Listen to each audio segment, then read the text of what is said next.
programa. Para tal efecto le cedo el micrófono a mi compañera Fátima. Fátima, por favor. Sí, muy buenas tardes. Continuando con el programa, nos toca presentar a la maestra Adacelia, nuestra siguiente invitada. Ella es la maestra Adacelia López Robledo. Bienvenida, maestra. Ella fundó y dirige desde 1994 el Sistema de Información Bibliotecario de Ecosur, CIBE, Centro de Recursos de Información especializado en temas de la frontera sur de México, hoy conformado por 5 bibliotecas de las sedes del Colegio de la Frontera Sur. En su trayectoria como gestora de recursos de información, ha logrado conjugar una cultura organizacional enfocada en la excelencia, con especial atención a la planeación estratégica, la gestión por procesos, el trabajo en equipo, el liderazgo compartido. Convencida de que el personal es el principal eje de cambio, la fuerza vital del servicio ha impulsado que el Grupo CIBE continúe el desarrollo de sus competencias y capacidades con un sentido humano, esto es, atendiendo la misión de ofrecer servicios de calidad y el de disfrutar cada vez más el trabajo que realizan. Es también responsable del programa de competencias informativas, un servicio especializado que atiende de manera específica a los objetivos del posgrado, inserto dentro del seminario de tesis de la maestría en Ciencias en Recursos Naturales y Desarrollo Rural, además del programa de formación de usuarios. Ha sido asesora y participado en diversos foros bibliotecarios de instituciones académicas como Cuba, Costa Rica, Argentina, Guatemala, El Salvador, México, Estados Unidos.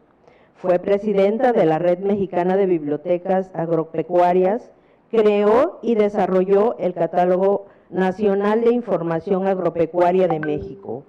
De 2011 a 2013 coordinó Ciberciencia, proyecto colaborativo que gestiona información científica, aglutina los 27 centros públicos del CONACYT, el Colmex y Flaxo.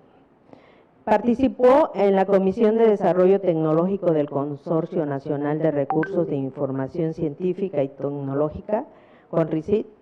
Adacelia López ha sido merecedora del Premio al Desarrollo Institucional de Ecosur en 2001 y en 2013 el grupo bibliotecario que dirige también fue galardonado con el mismo premio, en el que se reconoce el trabajo colectivo, capacidad de organización e innovación en TIC, mejora continua, vocación de servicio, apoyo a Ecosur y a otras instituciones de la frontera sur de México. Le damos la más cordial bienvenida a nuestro evento, maestra. Le cedo el micrófono. Muchas gracias. Muy buenas tardes.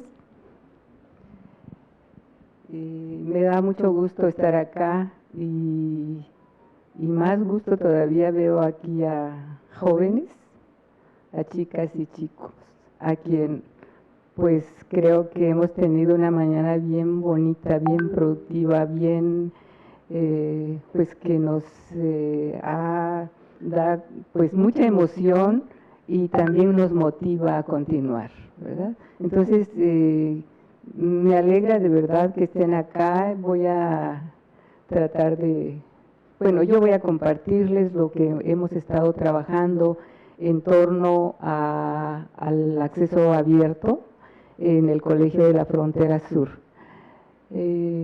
Quisiera agradecer la invitación a los organizadores. Muchísimas gracias al maestro Felipe Martínez por invitarme para compartir pues lo que hemos, el camino que hemos transitado en Ecosur hacia el acceso abierto. No quisiera ser tan pesimista, me estaba acordando de Carlos Román. con esta, de cómo hay gente optimista o pesimista o de acá, o ni muy, muy, ni tan, ¿no? Entonces yo creo que me gustaría hablar de este gran tema del acceso abierto, que realmente me parece que es muy positivo, porque es visto como el acceso abierto como un bien común. Y eso tiene un gran significado, sin duda alguna, si lo vemos desde ese punto de vista. Este gran movimiento de acceso abierto, pues, ha pues, tenido mayor fuerza durante las 2 últimas décadas. Sin embargo, digamos que América Latina tiene una gran trayectoria en acceso abierto, aún sin que existiera esta definición como tal. Es decir, en donde principalmente este acceso abierto lo han impulsado las instituciones académicas, y eso qué orgullo, ¿verdad? Y eso es lo que tiene que prevalecer, este gran espíritu de tener libre la información. Ya lo hablaban acá mis compañeros, ¿no? El derecho a la información, sí, pero en las bibliotecas estamos en una gran disyuntiva. Por un lado, satisfacer las necesidades de información de nuestras comunidades. Y por otro lado, está también defender el derecho de propiedad intelectual, ¿verdad? Entonces estamos en esa disyuntiva. Entonces, de verdad que es un tema bien bonito, bien interesante. Y si por favor me regalas la siguiente.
en que en esto de la esencia del acceso abierto, que es el abordaje del conocimiento como bien público.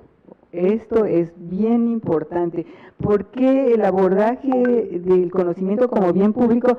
Porque hay dos vías que, bueno, así son conocidas y quizá ustedes las han escuchado, que la vía verde y que la vía dorada. Después salió todo un abanico de colores que nada que ver, que cada uno fue acomodando de acuerdo a los intereses de las, principalmente de las grandes editoras, que tienen el poder, la información, estas editoras hegemónicas, ¿no? Entonces también se acomodaron toda esta variedad de colores en cuanto al acceso abierto, ¿no? Uno de sus impulsores, de sus principales impulsores, es Peter Suber, y que define los rasgos específicos de la publicación bajo este modelo, en donde, comillas, la literatura en acceso abierto, o Open Access también se conoce, es digital, online, gratuita y libre de restricciones, debido a los derechos de explotación y a las restricciones debidas a las licencias de uso. Hay otro autor que no capté el nombre, pero sin embargo me gustó lo que dice, ¿no? Dice, el movimiento de acceso abierto como una acción política en defensa del conocimiento como un bien público. Entonces, estoy dando énfasis a eso porque sobre esa línea hemos trabajado nosotros, ¿no? Y como les decía, sin embargo ha existido pues este modelo científico dominante, el de las grandes editoras comerciales, que se han apropiado de los resultados de las investigaciones y que venden las suscripciones, además que los autoras tienen que pagar por publicar y los que usamos la información pagar por leer, ¿no? Entonces ahí es una gran contradicción. Digamos que en contraposición a esto, pues es que surge este gran movimiento del acceso abierto y que vino acompañado de iniciativas y declaraciones a nivel mundial, en donde están las tres muy conocidas, las 3B, estas iniciativas, la de Budapest, la de Bethesda y la de Berlín. Digamos que hay otras, pero estas son las más conocidas y así se conocen al hablar de estas definiciones, son las 3B. E incluso en México hubo una declaración, me parece que en el 2017, en ese sentido también, donde se reunieron algunos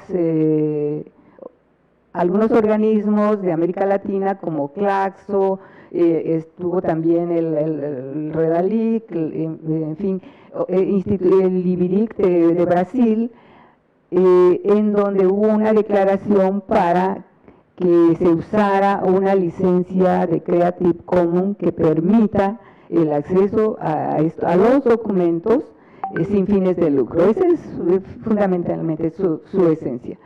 Y también han surgido en este movimiento han surgido también políticas y lineamientos. Y como les decía, de verdad lo que se ha trabajado en América Latina es bien importante. Hay gente que igual que el maestro Carlos o Noé, el maestro Justus, pues están trabajando de manera combativa, digamos, y agresiva en este sentido para colocar, digamos, la información y para que todos podamos consultarla, ¿verdad?, de manera gratuita. Ya esos inventos de que pago por ver, porque así lo veo, pago por ver, es decir, ahora en las grandes editoras hasta han inventado también que tienen su acceso abierto, pero hay que pagarle a esas grandes editoras para poder publicar, ¿verdad? Entonces, bueno, eso no es acceso abierto. Y también a la par se han ido construyendo plataformas de contenidos. Está, por ejemplo, La Referencia, que es esta red de repositorios latinoamericanos y también más bien podríamos decir que son iberoamericanos, ¿no? Porque también está incluido por ahí España. Están también las plataformas de artículos, de artículos científicos. Está Latindex, está Redalic, está Cielo y Claxo. En donde en México tenemos un nodo de Latindex, de La Referencia, que es la red mexicana de repositorios, que la maestra Rosalina Vázquez de la Universidad de San Luis ha trabajado muchísimo, y de hecho ella pues es la mera, ¿no? Es la principal responsable de que exista esta red mexicana de repositorios, ¿sí?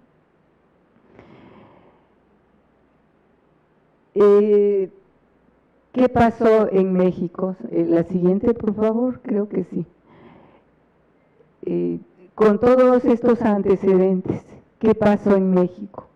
Pues en el 2014, se gestó una política nacional en favor de este movimiento, y se dio a conocer en el diario oficial, y es muy importante mencionarlo, ¿verdad?, de que se dio a conocer en el diario oficial, porque una cosa es dar a conocer, y también ya mis compañeros mencionaron, una cosa es la ley y otra cosa es que salga en el diario oficial, y otra cosa es llevarlo y materializar el asunto, ¿verdad?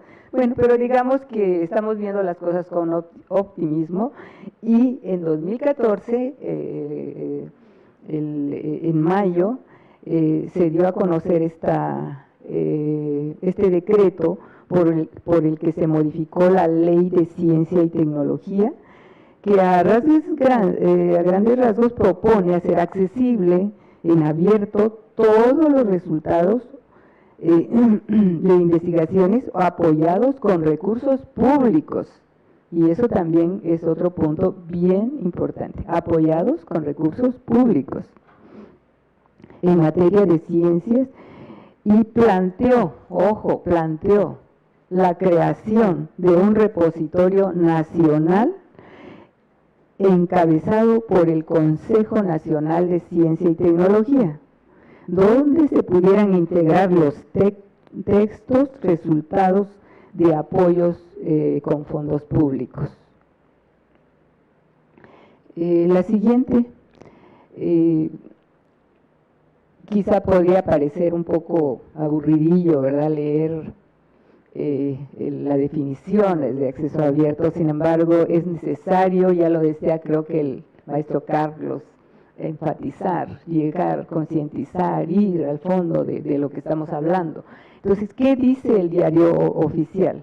Que por acceso abierto se entenderá el acceso a través de una plataforma digital y sin requerimientos de suscripción, registro o pago a las investigaciones, materiales educativos, académicos, científicos, tecnológicos y de innovación financiados con recursos públicos,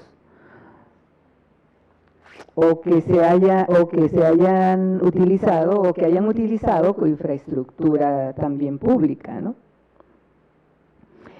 Digamos, bajo esta gran definición, el CONACYT en el año 2017, si cambiamos por favor, emitió los lineamientos que le denominaron los lineamientos de ciencia abierta. ¿Y esto a qué se refiere?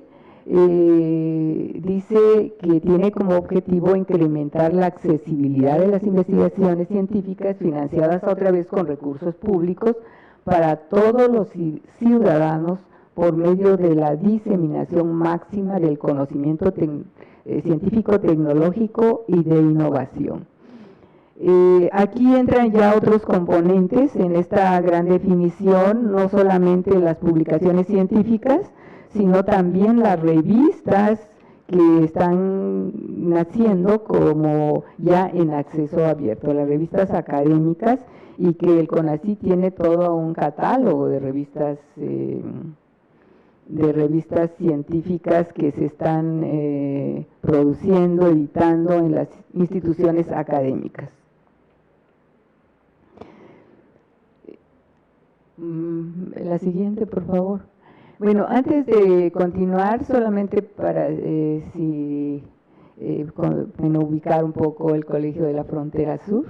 El Colegio de la Frontera Sur pues es un centro CONACYT, de los 27 centros CONACYT del país, y está ubicado justamente en 4 estados fronterizos de México.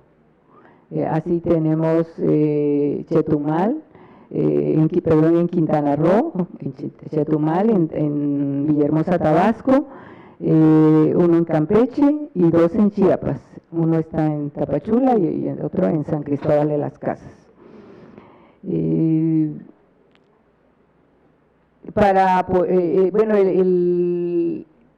en el Colegio de la Frontera Sur, pues nos dedicamos a hacer investigación, precisamente de los temas, por ejemplo, de biodiversidad, desarrollo sustentable, migración, género, etcétera, ¿no?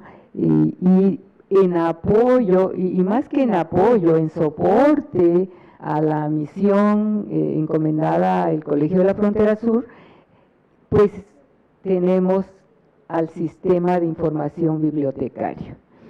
Un sistema de información bibliotecario y que es un grupo de trabajo multidisciplinario abocado a cumplir con la misión de desarrollar y sostener un sistema de recursos y servicios de información amplio, flexible e innovador, acorde a las líneas y programas que hay en el Colegio de la Frontera Sur.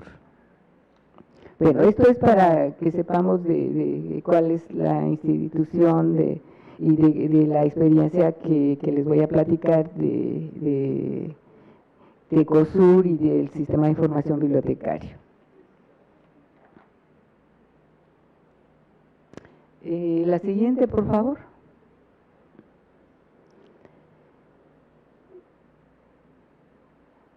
Quisiera platicarles que si bien en el 2014 hubo este decreto de cambio en la Ley de Ciencia y Tecnología, en el Sistema de Información Bibliotecario, en el 2012 iniciamos un esfuerzo por sumar capacidades para desarrollar un repositorio de la Frontera Sur, con las tesis de los posgrados de excelencia ubicados en San Cristóbal de las Casas. Realmente teníamos mucho entusiasmo, estábamos con gran esperanza de contar en una sola plataforma con las tesis que se han producido en estas instituciones, centros de investigación con posgrados de calidad, ¿no? Sin embargo, pues también debo decir que éramos un poco ingenuos, porque también a veces el no tener conocimiento, pues uno es inocente. Y entonces nos topamos con varios obstáculos. El primero fue pues descubrir que los bibliotecarios estábamos prácticamente solos en el tema, ¿no? Y eso qué es, ¿no? ¿Qué es eso del repositorio y qué es?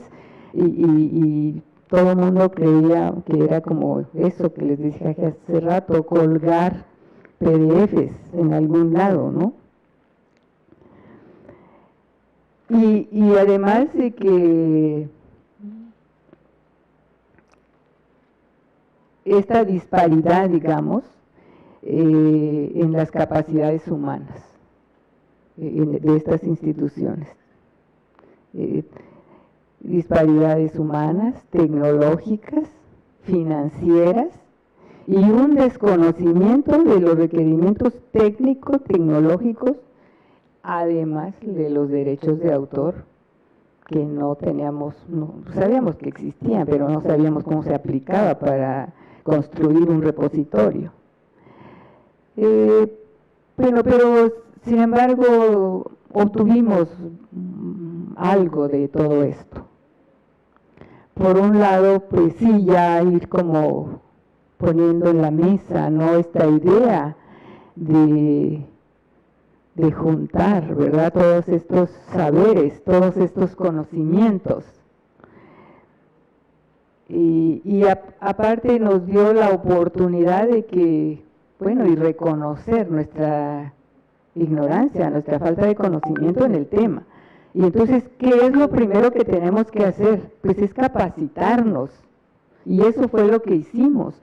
Hicimos toda una jornada de capacitación para el personal de esta red de bibliotecas de San Cristóbal de las Casas. Tuvimos jornadas de capacitación de acceso abierto, de derechos de autor, de metadatos. Por lo menos ya, digamos, pusimos ahí las bases para ir creando esto que queríamos.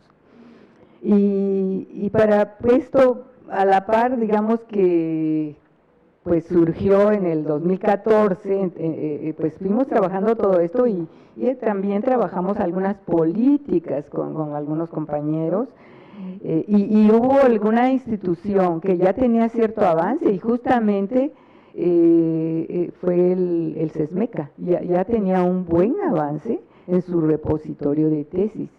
Entonces, eso también ayudó ahí con una de las compañeras con quien trabajamos muy de cerca, con Isabel Rodríguez, que estuvo bastante comprometida en esta construcción del repositorio de las tesis de CESMECA, ¿no?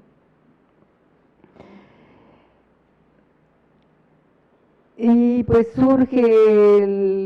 emiten el decreto y es el CONACYT quien pues le dan, digamos, la responsabilidad de coordinar todo este trabajo y pues convocan a las instituciones de educación superior y a los centros de investigación en un intento, ¿verdad?, de organizar y de empezar los trabajos para los repositorios institucionales y construir el repositorio nacional.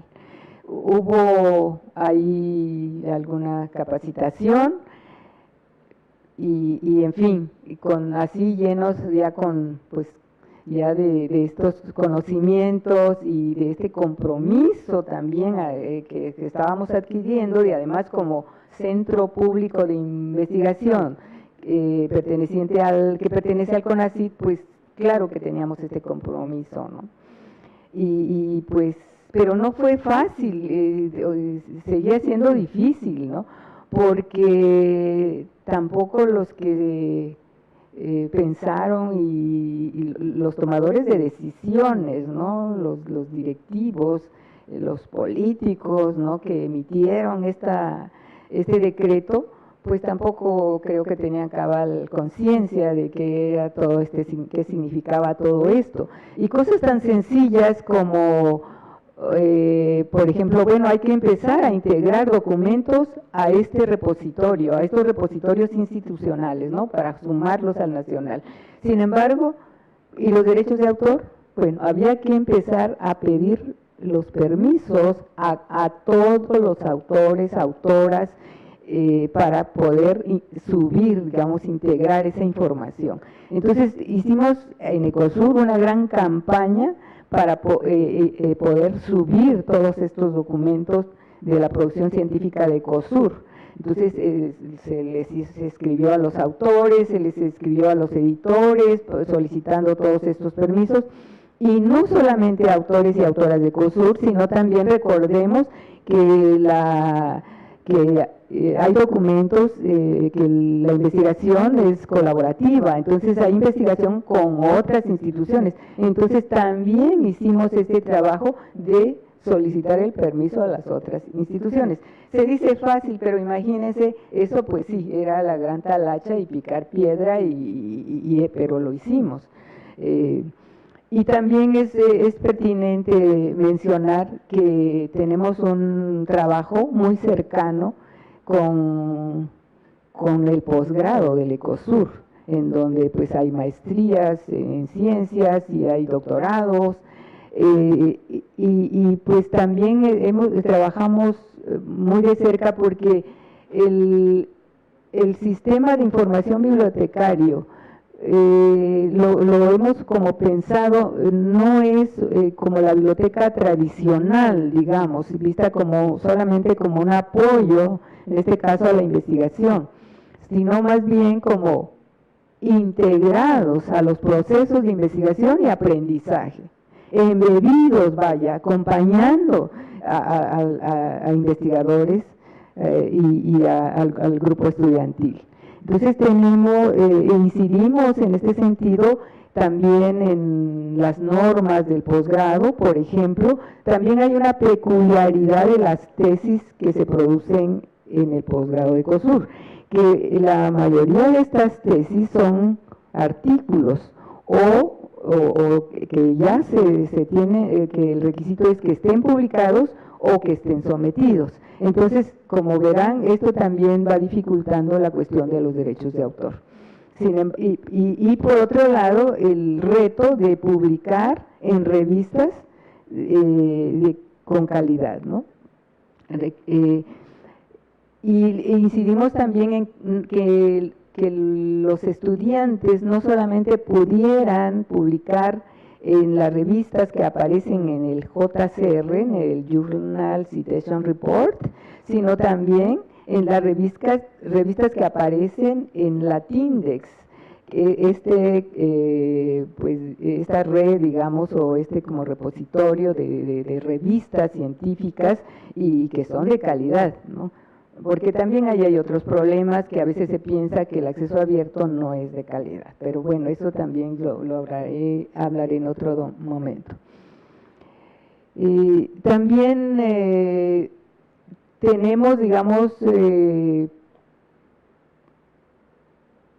servicios especializados, muy especializados, dirigidos tanto al personal académico y al estudiantil. Es decir, les damos asesorías, damos cursos para, por ejemplo, tenemos uno de dónde publicar o evaluación de la información científica, y también orientamos en relación a los derechos de autor. Entonces estamos, y tenemos un programa que se llama el Programa de Competencias Informativas, que está dirigido a los estudiantes del posgrado, en donde, y que forma parte, además, este Programa de Competencias Informativas forma parte de la currícula de posgrado. Hemos logrado insertarnos ahí. Tenemos sesiones de esta herramienta de publicación que es el acceso abierto.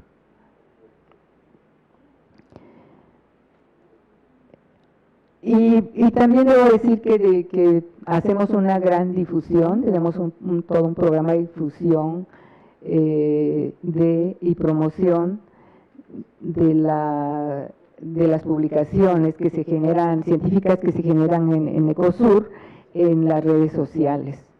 Buscamos todos los medios, digamos, para difundir y compartir todo esto.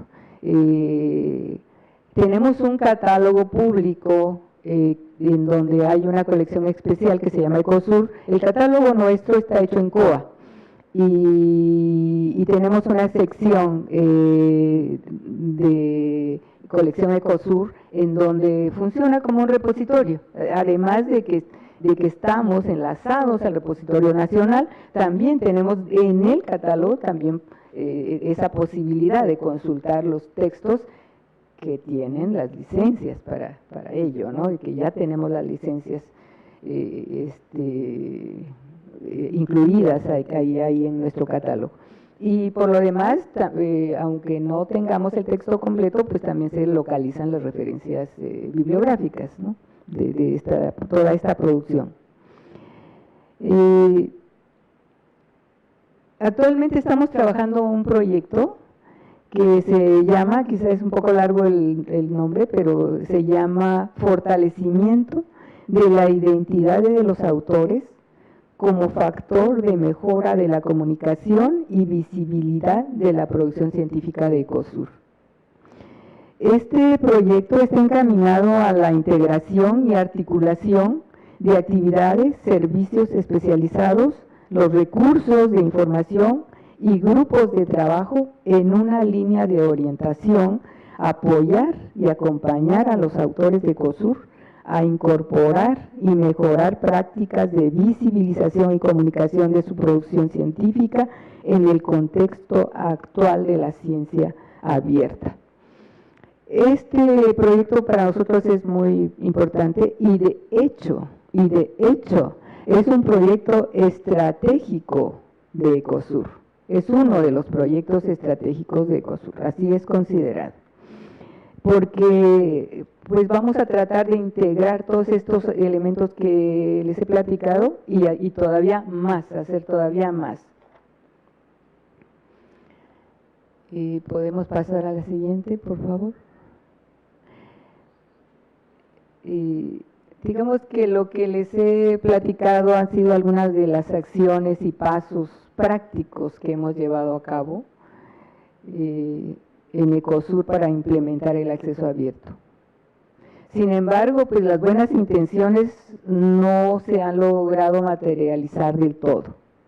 Existen factores que obstruyen o dificultan la implementación de políticas y los procedimientos y las estrategias.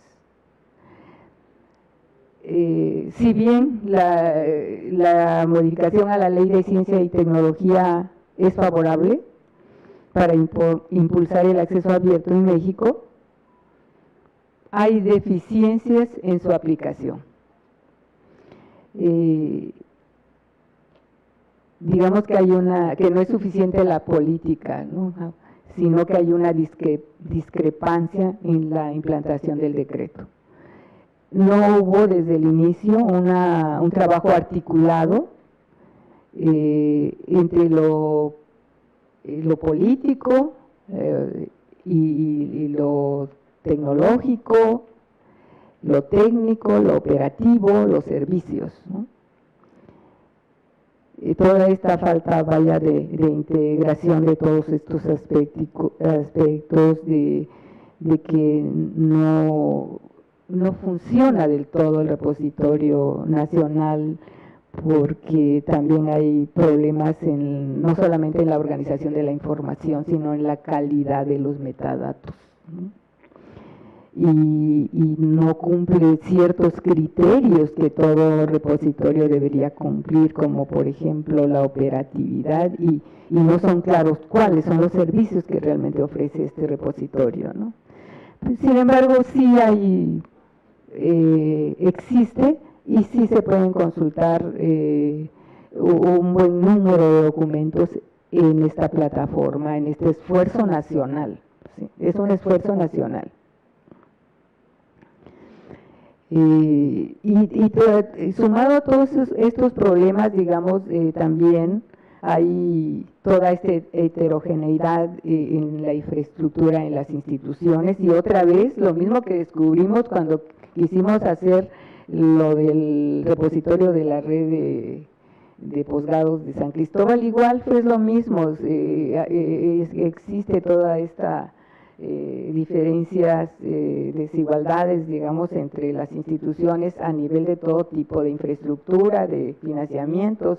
Es más, no se asignan presupuestos para este trabajo, ¿no? Y la falta de conocimientos, ¿no? Y que pues lamentablemente en las currículas, ¿verdad?, de las escuelas de bibliotecología, no pareciera que no está presente este gran concepto, y es necesario actualizar y dejar de ser como las bibliotecas tradicionales, más allá, decía el maestro Carlos Román, bueno, el asunto de la biblioteconomía, el aspecto técnico, no, pues tenemos que ir mucho más allá, replantear, reflexionar cuál es el papel realmente que tenemos los bibliotecarios hoy día, ¿no?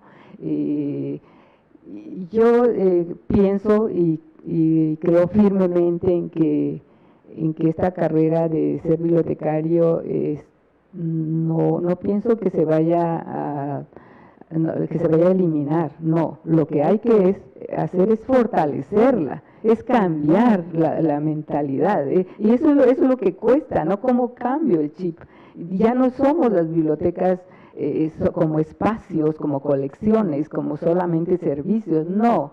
¿Cómo nos incrustamos? ¿Cómo nos vamos a involucrar con nuestras comunidades? Esa es la pregunta que tendríamos que hacernos, ¿no? ¿Cuál es, y aquí no sé si hay estudiantes de bibliotecología, es una carrera maravillosa, de verdad, y tiene tantas líneas de oportunidad. Entonces, de veras les animo, este tema es muy bonito, sobre todo porque en las bibliotecas hacemos eso, comunidad, siempre hemos hecho comunidad y seguiremos haciendo comunidad, ¿no? Y bueno, pero estábamos hablando, qué bueno que me voy por el lado positivo, pero estábamos hablando de las limitaciones. Entonces, otro punto es la realidad de un sistema de evaluación de la ciencia que promueve el impacto como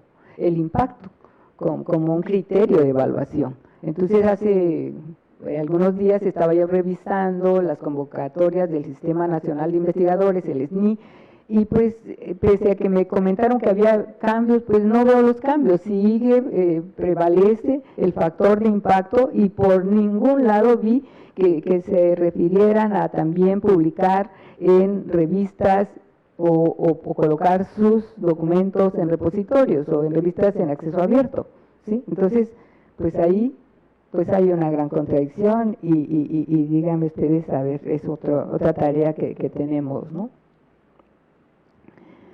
Y bueno, y todas estas faltas de claridad de los procedimientos, en las instituciones no tenemos esta claridad, los investigadores no tienen claridad del grado de involucramiento que deberían tener y de conocimiento, ¿no? No es un asunto solo de las bibliotecas, es un asunto de todo lo que, de todos los agentes, de todos los actores que están dedicados precisamente a todas las unidades académicas, vaya, ¿sí? Entonces, esa es una tarea para todos y desde luego de los directivos, ¿no? La siguiente, por favor. Pues tenemos pues algunas oportunidades, muchos beneficios del acceso abierto, y en particular ha sido realmente de mucha utilidad, de mucho beneficio para América Latina. Hay personas e instituciones que han trabajado bien fuerte con esto. Y están ahí, ya les había mencionado estas plataformas que existen, ¿no? Entonces, esta oportunidad, ¿cuál es una de las oportunidades? Sería fortalecer las infraestructuras que ya existen. Es decir, en lugar de estar limitando presupuestos, no, hay que fortalecer esas infraestructuras, no desaparecerlas, ¿no? Yo creo que también tenemos un trabajo de gestión que tenemos que hacer, y muy importante estar cerca también de los tomadores de decisiones, de los directivos, convencerlos de qué tan importante es, si de veras hablamos de ciencia abierta, de acceso abierto, como un bien común, como un bien para la sociedad. Entonces, pues que sea cierto, ¿no? Hay que no en el discurso es lindo, pero el asunto es llevarlo a la práctica. Y también pues fue muy benéfico esta modificación a la Ley de Ciencia y Tecnología en México. Sin duda es un avance, peor que no existiera, ¿no? Entonces hay que trabajar para pues que se haga realidad, ¿no?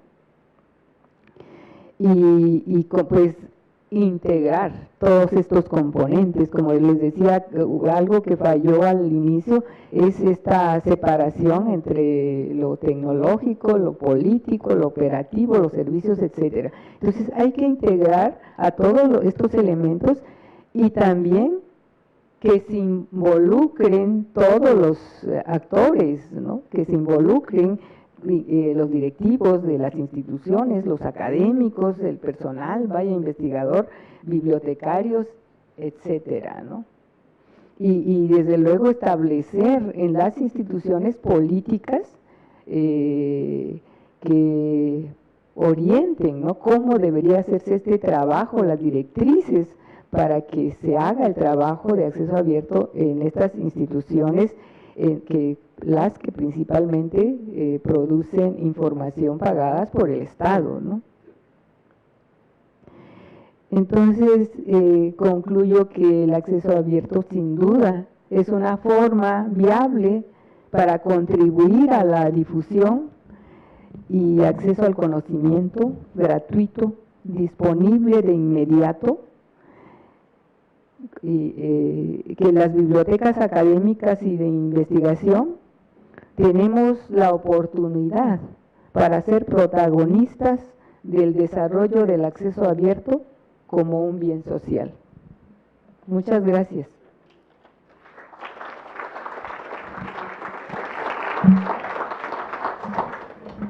Si tienen preguntas, comentarios, con mucho gusto.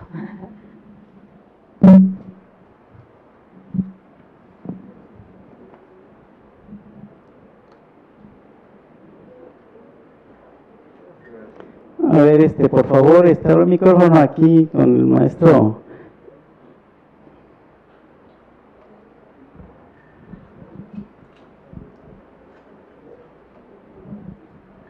Sí, muchas gracias. Soy Oscar López del CIESAS, un centro de investigaciones especializado en antropología social, es parte de los centros CONACYT. Todo esto que se habla de la ley esta que se empezó a establecer en 2014, tiene precisamente de que las instituciones no tienen claro a qué se refiere. En el caso del CIESAS, uno pensaría que las bibliotecas iban a ser las encargadas del repositorio de tesis, y resulta que pues se les hizo lógico que fuera el área académica.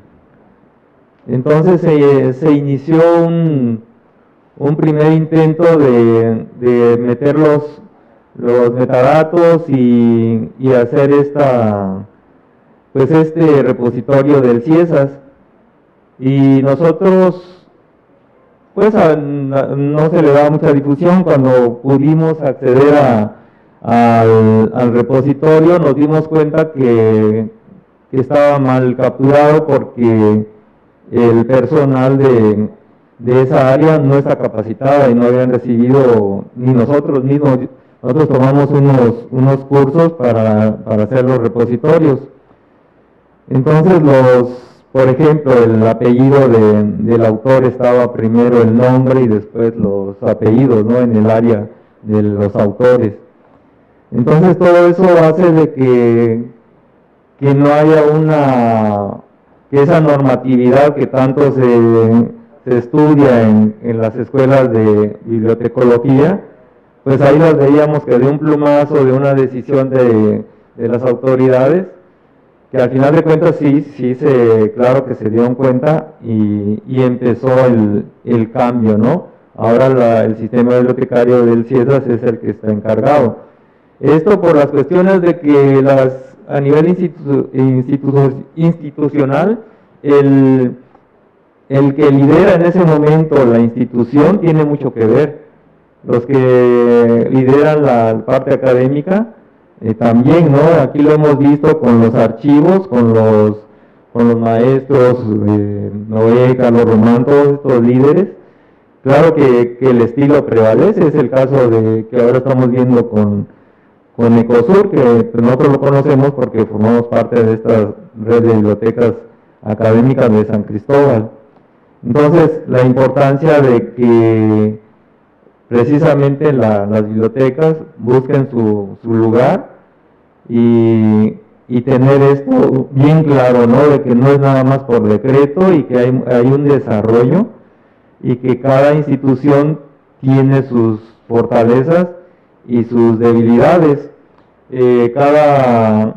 Las bibliotecas que están en San Cristóbal, pues cada una de ellas tiene una historia. Hay bibliotecarios que hacen trabajos de cómputo, el caso de Ecosur que tiene todo un equipo de trabajo, en el caso de Ciesas, de la biblioteca Jan de Vos, pues solo somos dos ahí que tenemos que estar viendo los asuntos de la biblioteca y atender también asuntos de publicaciones, ¿no? De la venta de publicaciones, por ejemplo. Entonces, nada más para comentar este contexto, ¿no? de donde estamos, a pesar de que nosotros también somos un centro de investigaciones, también tenemos este tipo de situaciones tanto en nuestra unidad como a nivel del sistema bibliotecario del CIESAS. Sería ese mi comentario nada más. Gracias, muy amable. ¿Alguien más quien desee formular alguna pregunta aquí del público o los compañeros que nos siguen en las redes sociales? ¿Alguien tendrá el dato de mis compañeros de staff si podemos tener alguna pregunta también de ellos? Hace rato tenían la inquietud de preguntarle a los compañeros que nos antecedieron, siguen aquí con nosotros, a lo mejor los podemos aprovechar.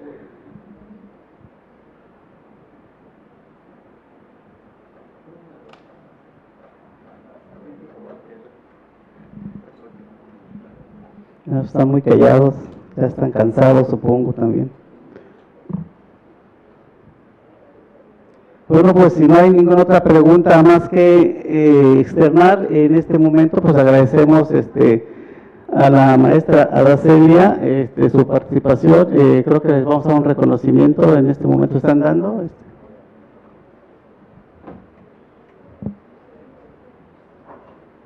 Gracias. Bien, la Universidad de Ciencias y Artes de Chiapas otorga el presente agradecimiento a la maestra Aracelia López Robero por su valiosa participación con la ponencia Ruta hacia el acceso abierto en Ecosur, implicaciones y estrategias desarrolladas en el primer ciclo de conferencias, retos para el acceso abierto. Enhorabuena, maestra, muy amable, gracias. Gracias.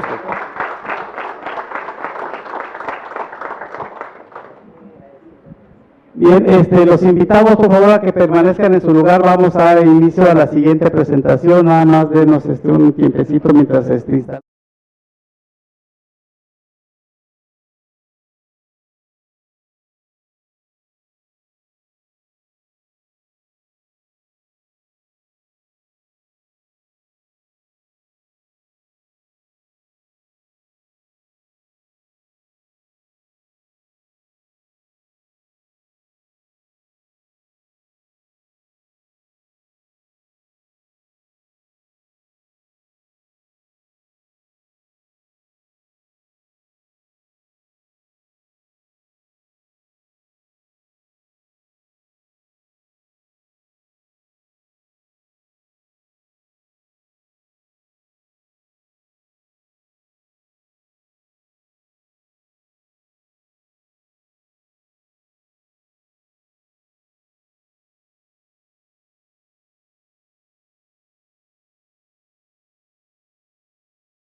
laboratorio, o sea, en donde los muchachos del archivo pueden hacer desde su servicio social hasta su tesis, o sea, y cumplir toda una serie de procesos formativos, porque tienen ahí en directo un privilegio que no tuvo Justus cuando llegó a Chiapas.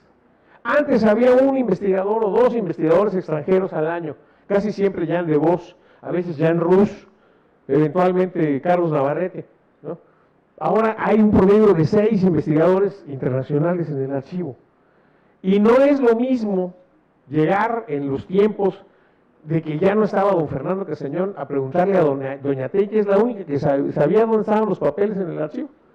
Porque además quienes conocen los acervos saben que lo que se conoce como el acervo, Fernando Castañón, la colección documental Fernando Castañón, no es un archivo orgánico como los fondos de gobernación y sus secciones y sus series, sino que es un archivo que fue reuniendo don Fernando de pedacitos, de pedacería de documentos sueltos, manuscritos algunos, mecanuscritos otros, impresos, que de manera arbitraria y por tamaño se fueron compilando. Cuando comenzamos, ustedes que son bibliotecarios saben lo difícil que es describir en tercer nivel publicaciones antiguas y raras. O sea, en el caso de los archivos también hay niveles de descripción, y la descripción de colecciones que se forman de manera arbitraria es muy compleja. Pero al final tiene una solución simple, que es no disgregar el orden, porque además están costurados, sino describir pieza por pieza de manera tal que la documentación se pueda recuperar donde esté. Esa es la segunda tarea. Esa es la segunda tarea. La primera, cumplir con lo que dice el marco jurídico, actualizarlo, adecuarlo a las nuevas leyes, a la trípode que es la Ley General de Transparencia, la Ley de Acceso a la Información y Acceso a la Información, perdón, la Ley General de Archivos y la Ley de Datos Personales.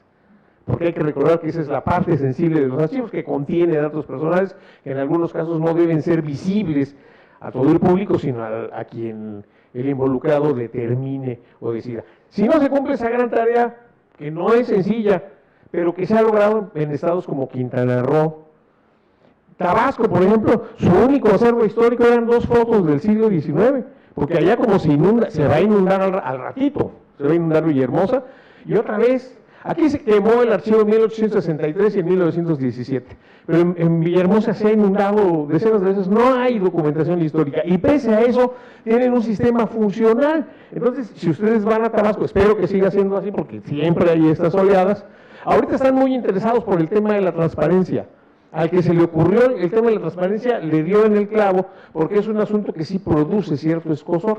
Generalmente lo que va a suceder, si ustedes van a cualquier dependencia, antier me habló un amigo y dice, oye, ando buscando unos documentos por un escándalo que ocurrió hace 3 gobiernos, dice, y no los encuentro. Le digo, ni los vas a encontrar, o sea, ni los encontrarás.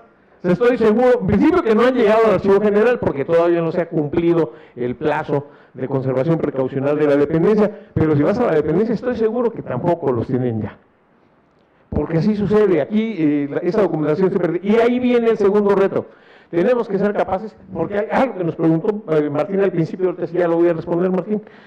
¿De dónde viene lo del Centro Universitario de Información y Documentación? ¿Por qué mezclamos? Cuando estaba Quimillo en la formación de la carrera de bibliotecario en la UNACH, me invitaron a participar en la formulación de los currículum y de la currícula de la carrera de biblioteconomía.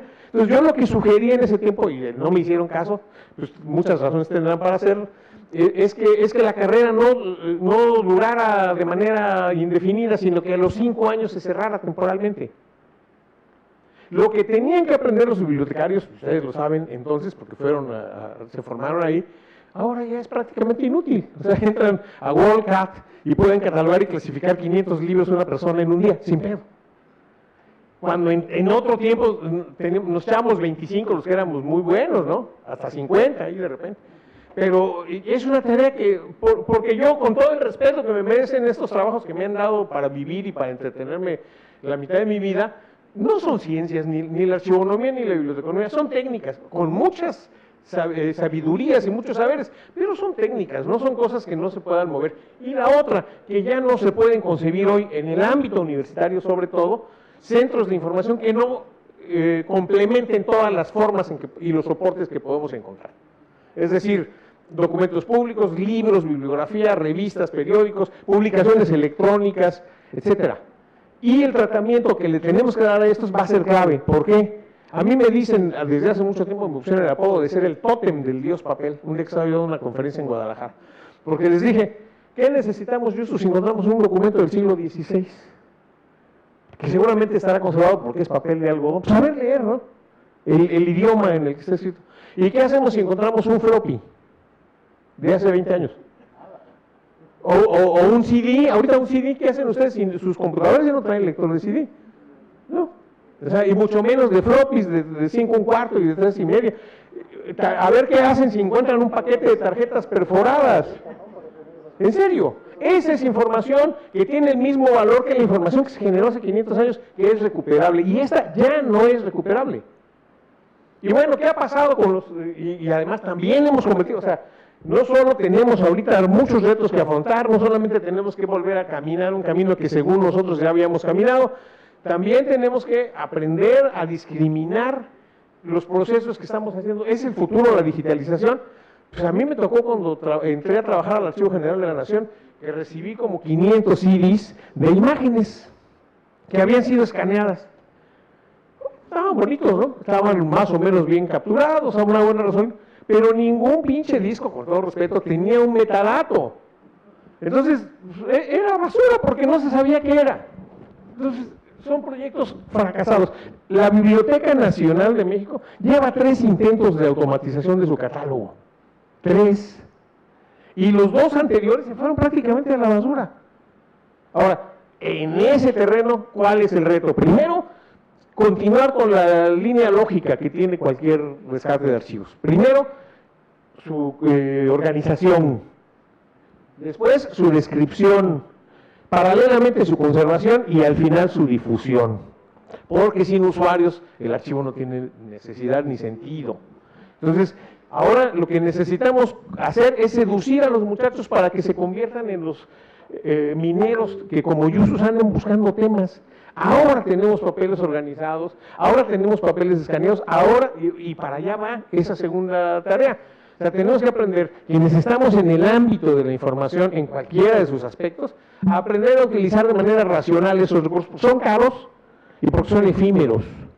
Entonces, las bibliotecas y los archivos que han hecho programas de soporte digital de la documentación, eventualmente viene una nueva tecnología que suplanta completamente a la anterior y ya no se... O sea, nosotros hicimos, con el apoyo del gobierno de España, que cuando gobierna la derecha en España apoyan a los países latinoamericanos con dinero, y cuando gobierna la izquierda no, porque ellos nos sienten iguales y la derecha se siente culpable, ¿no? O sea, el caso es que cuando se cumplieron años de la publicación del Quijote, nos dieron una lana que sirvió para que Justus y yo fuéramos a comer pigua a Echegaray, porque fuimos a recorrer los archivos del Soconusco de nuevo, pero también sirvió para hacer una cartografía del Soconusco.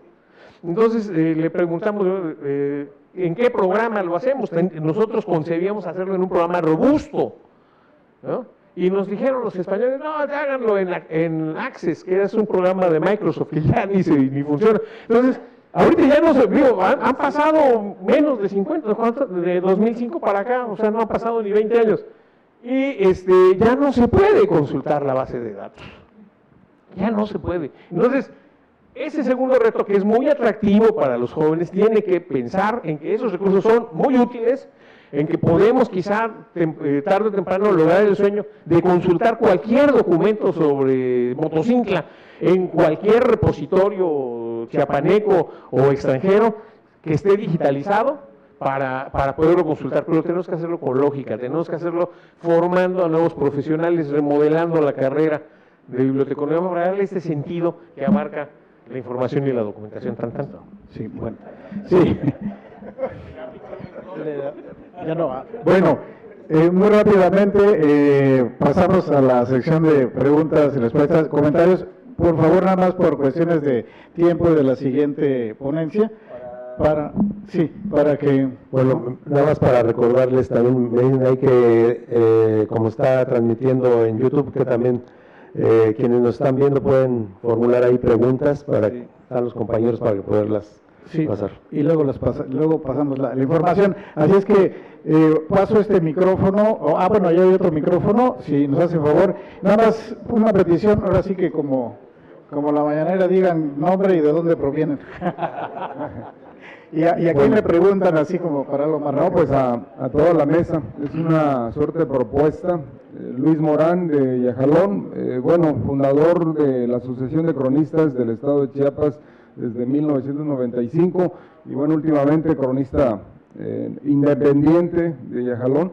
Nada más va a ser una propuesta concreta. Creo que este marco es extraordinario y yo lo celebro muchísimo porque además yo me había alejado bastante de la actividad, pero nos da un marco, un soporte muy importante, este tipo de foros. Felicitaciones a la universidad y al CUIP por este tipo de foros. Lo siguiente es que la ley de archivos recién publicada también nos da un marco de referencia importante. Yo creo que es un momento de oportunidad, pero aquí va la propuesta. Visualizo, me gusta mucho cuando hablas de sistema estatal de archivos, Carlos, porque es un área de mi especialidad, la sistematización en términos de gestión. Yo propondría, tal vez muy optimistamente, pero optimista informado, que podamos tener una suerte de aval ciudadano para cada archivo, casi un ángel guardián para cada archivo en los municipios. Esto implica también que toquemos la instancia de los municipios, en especial de los ayuntamientos. Si esta ley no se aterriza en el reglamento, en el punto de decir debe haber un área física en el municipio, es un punto fundamental. Si no se aterriza, por ejemplo, la ley en un reglamento y este reglamento en el bando de buen gobierno del municipio donde diga existe un área de archivo y por lo tanto se va a contemplar la nómina para una persona que tenga archivo y por lo tanto esa persona ya no se podrá cambiar porque ustedes lo capacitan y lo cambian en el siguiente trienio. Vuelven a capacitarlo y lo cambian en el siguiente trienio. Entonces, creo es un punto fundamental. Yo aplicaré un modelo de estructura, de proceso y de resultados. En la estructura hay que ver la denominación de este archivista municipal. 2, hay que ver que se contemple el área y por lo tanto la nómina, en el tema de la estructura. En el tema de los procesos, pues bueno, toda la capacitación a esta red de archivos, de archivistas municipales que lo han hecho, ustedes lo han hecho repetidas ocasiones, sistemáticamente hicieron esto durante muchos años. Entonces nada más es retomar esta parte, ¿no?, de que esta ley se aterrice finalmente desde el Congreso al reglamento y del reglamento al municipio. Ese sería el punto fundamental. Y lo otro es que, bueno, finalmente, si pudieran considerarme, ofrezco mi experiencia para que generemos este sistema estatal, escribamos el documento de lo que va a regir el sistema estatal de archivos, ¿no? Entonces quedo a sus órdenes. Muy bien. ¿Alguien más, compañeros jóvenes aquí, los que vienen de la carrera de allá, alguna pregunta, alguna inquietud? Allá hay 2 y con esas 2, si no hay algo más, cerramos ya este segmento para dar paso a la siguiente, en lo que preparamos un pequeño descanso y luego regresamos. A ver, por favor, Sí, nombre y proveniencia. ¿De dónde? Ajá. Buenas tardes, mi nombre es Lady, soy egresada de la licenciatura de Historia de la UNICAR.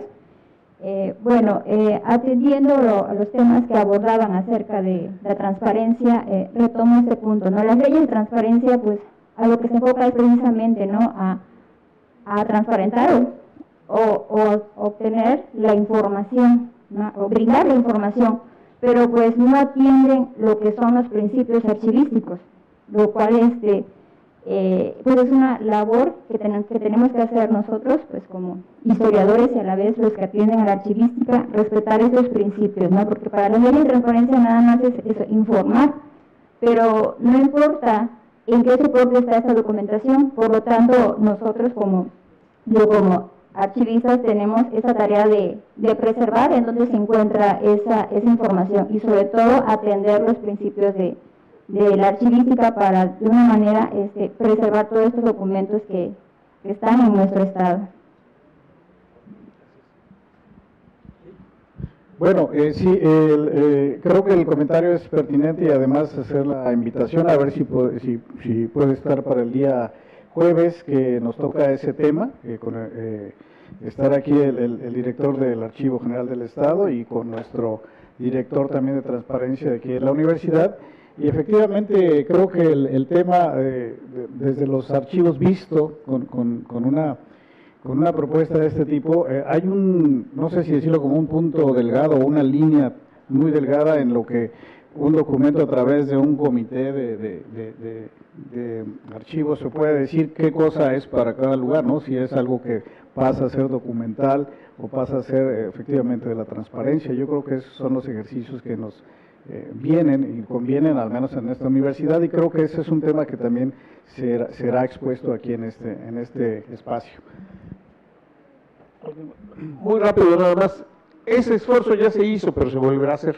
O sea, Justus alguna vez convenció, tiene poder de convencimiento, ya lo platicamos, a una legislatura del gobierno del Estado, y se logró que se determinaran salarios para 35 ayuntamientos, para 10 ayuntamientos, con una plaza específica para archivista. Funcionó 1 o 2 trienios en donde funcionó.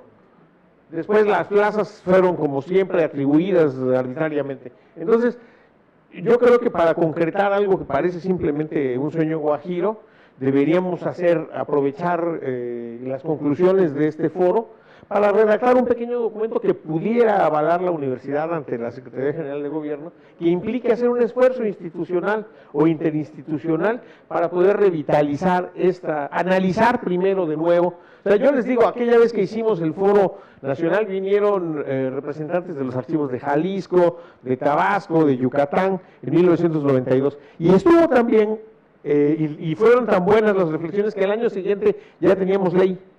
Pero, ¿qué pasó? Que ya a la hora de aterrizarlo en la práctica, faltaron los reglamentos, faltó la voluntad política y muchos procesos se vinieron atrás. Entonces, por eso les decía, es como el mito de Sísifo, hay que subir la piedra y estar resignados a que la tendremos que volver a subir tantas veces se caiga.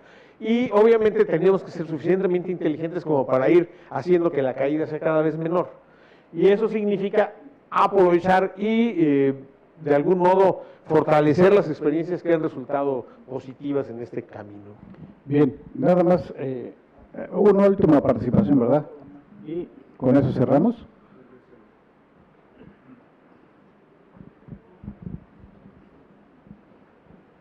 Gracias, buenos días. Soy alumno de la Universidad Autónoma de Chiapas, en la Licenciatura de Bibliotecología y Gestión de Información. Mi nombre es Elías Calvario. Bueno, y en este caso hablando sobre la digitalización y las tecnologías, en este caso para poder difundir y poder accesar la información, que lo mencionaron sobre el usar el programa. Bueno, en este caso creo que en lo que hemos llevado estudiando y investigando un poco, hay un formato que es el formato MAR 21, no sé si han escuchado sobre él, que podríamos usarlo como la guía, principalmente digamos que si deja de funcionar el programa, sí, pero mantenemos la información en ese formato, podría ser fácil de volverla a reutilizar y poder acceder pues a poderlo, por así implementar un nuevo catálogo digital, por así decirlo. Y en este caso también se hablaría como, no sé si han escuchado el programa sobre Aleph o Book 8, que de cierta forma pueden ser compatibles para este formato. Lo malo, pues, como se sabe, son de costo. La otra sería implementar un sistema propio Chiapaneco, en el cual podamos también implementar este tipo de formato, que podamos unirlo de una red estatal en la cual poder difundir y compartir información de una manera más eficiente. Solo sería. Gracias.